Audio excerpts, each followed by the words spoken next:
I recently watched the Arnold Schwarzenegger biography show. Take it as you wish. But basically, he was like half the job of being him was half the job was doing like being an actor. The other job was selling it well.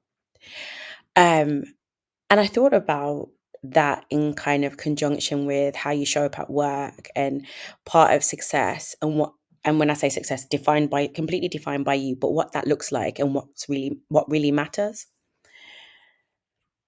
And I came to a similar conclusion to Arnie, which is half of it is about doing your job well. And the other part of it is understanding how the organization works. And when I say how the organization works, it's like the inner workings. You drive a car. I am not a mechanic and I'm not recommending anyone go and do that. But it's understanding the inner workings of what makes the organization tick.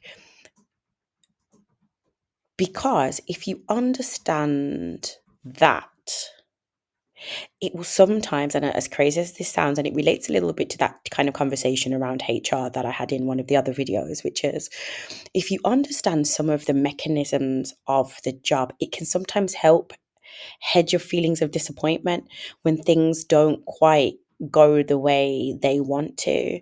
And I conflate it into kind of two topics. And I think about, I've made videos as well around pay negotiation processes, which of course are super important. And I always believe that building a case of all the things you've demonstrated helps you to be able to hopefully get the pay rise that you want. But the other reality is that it often doesn't work like that, even though we want it to, because sometimes it's just simply understanding that the way pay rises are determined and decided, once the number's given, and there's not really much bandwidth we have to deal with it. Or not bandwidth, there's not much bandwidth that we have to actually change it. It's usually in those very, very rare instances that people do get changes, but and I say that as much to myself as I say it to anybody else. I think looking back at the times when I wasn't paid what I wanted, to all intents and purposes, there was nothing I could do about it.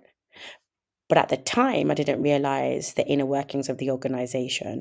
Who's really signing off on it? Where does this budget come from? How does that compare? Where does my team sit within the overall hierarchy of the organization? Do you belong to a profit generating department? What's the impact of that? What have they said strategically your overall department's doing? Just having that extra bit of information probably would have saved me a lot of disappointment, because in many cases I would have been more like, well, what's done's done, as opposed to being super annoyed, moaning about it endlessly. I don't know how many weeks I'd moan about it, but to all intents and purposes, there's nothing I could have done to have changed it. Um, and I guess to that end, it's so important that you build your case, or you continue to demonstrate your value loud and proud, because there are so many things that are not only outside of your control, they're also outside of your manager's control, because the way the organization works isn't as straightforward as we would like to sometimes believe. So that's kind of the overall theme, which is do your job well, but also get to know how the organization works, because ultimately it will save you a lot of stress.